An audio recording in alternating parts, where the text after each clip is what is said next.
Oh, so there is new information about the Tic Tac. The famous Tic Tac UFO in similar vehicles, made famous by the 2004 incidents with the Nimitz aircraft carrier in that fleet, including the Princeton, with Commander David Fravor, Kevin Day, all those guys. And now we have information that, first of all, apparently it's a transmedium object going into the water and to space. So let's talk about the Tic Tac. Get in here. This is Jack with Cosmic Road. I talk about UFOs and the paranormal. Please hit like, please subscribe, share on social media, and let me know what you think about all this in the comments below. All right, first of all, let's go to Robert Bigelow is saying about the Tic Tac. We had on board, one of our staff was one of the key pilots, one of the 4 pilots that was in the group that saw the first one to see the Tic Tac. Mm-hmm. While it was underwater and then as it came out of the water. Yeah. And so Doug was one of our, I think that was in Doug Kirk.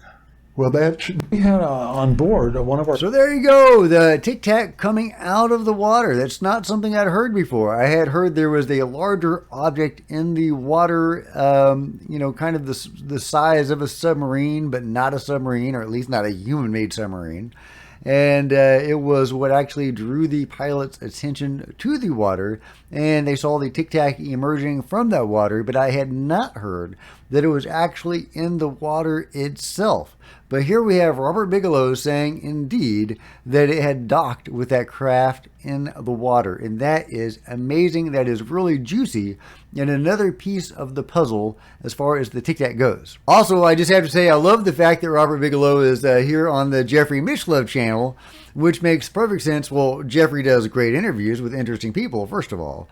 But also, Jeffrey Mishlove is the man that won Robert Bigelow's Consciousness Studies grant. I forget what the sum of money awarded to Jeffrey Mishlove was, but it was a considerable sum for his work into consciousness studies and proving the existence of the eternal soul in the afterlife.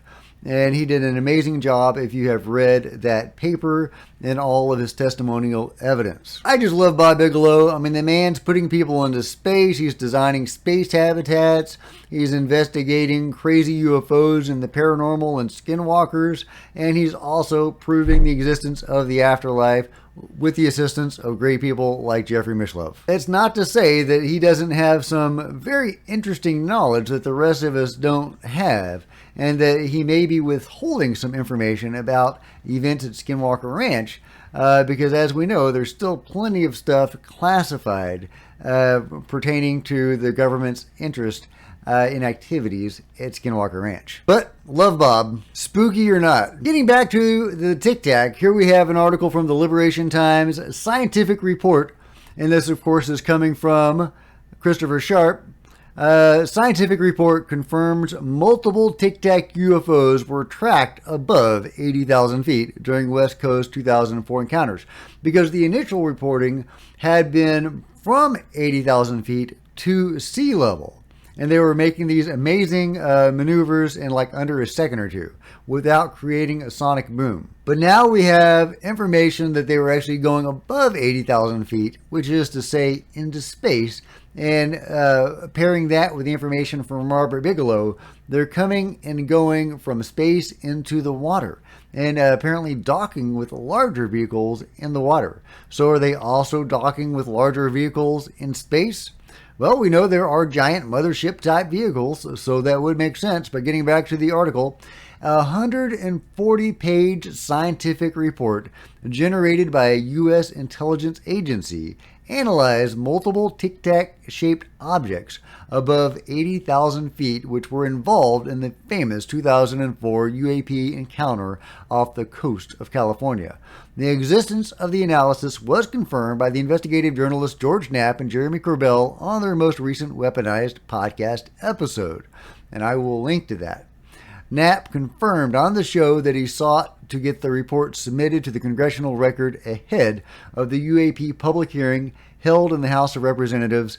However, due to concerns about hurting sources, Knapp refrained and chose not to proceed.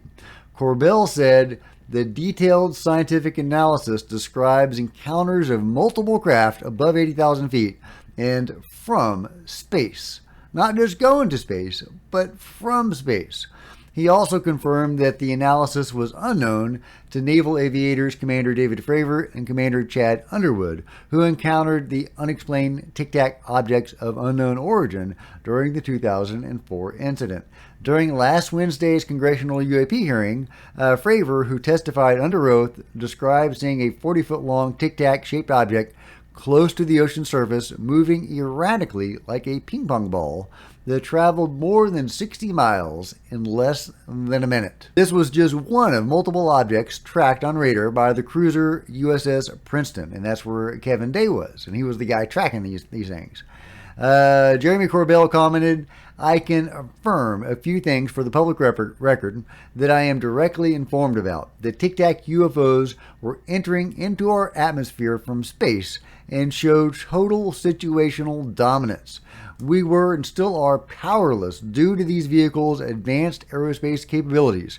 These UAP were monitored flying with impunity within our military's restricted airspace, which is now a common occurrence with an increased frequency." Increased. Okay, so the Tic Tac activity is picking up. Is there evidence on this? Okay, I'm very interested.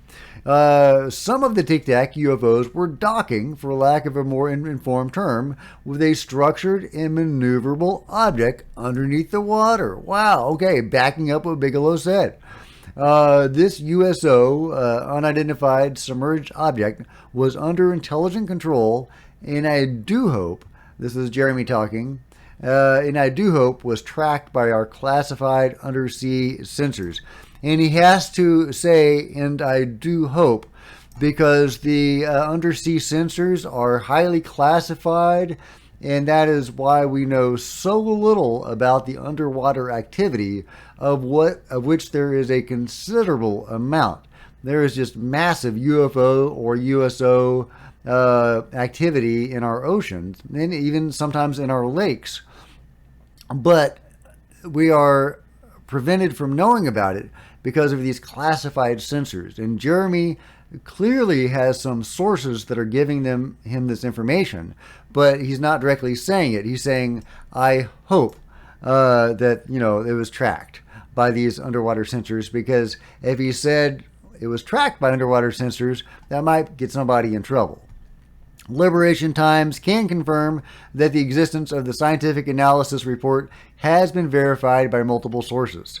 The confirmation of multiple Tic Tac objects being tracked above 80,000 feet affirms the presence of other sensor systems that also tracked unexplained objects during the incident. These vehicles, described as Tic Tac UFOs, were entering our airspace from above the scan volume of the Spy-1 radar at perceived ICBM trajectories. So you can understand the initial concerns we were facing as a nation when these UAP were picked up by our North American Defense Command, NORAD, and various other reconnaissance platforms. The newly uncovered analysis confirms that multiple sensors, possibly satellites, were tracking the objects at the time. And that's something that was mentioned at the hearing with David Grush, is that Congress is not being allowed to see these satellite imagery and satellite systems information. They are clearly tracking UFOs, and Congress is not being allowed access to this stuff. So the question is why. We've heard often over the last few days from the David Grush hearing that there are programs above congressional oversight. Now, let that sink in. Congress is obviously an integral part of our government. They are co-equal to the executive and the judicial branch. There's nothing really that should be above them. They represent the people more directly than any other branch. Keeping stuff from Congress is literally keeping stuff from the people. Let me read a response from Ronald Moultrie when asked about analyzing UAP reports in space.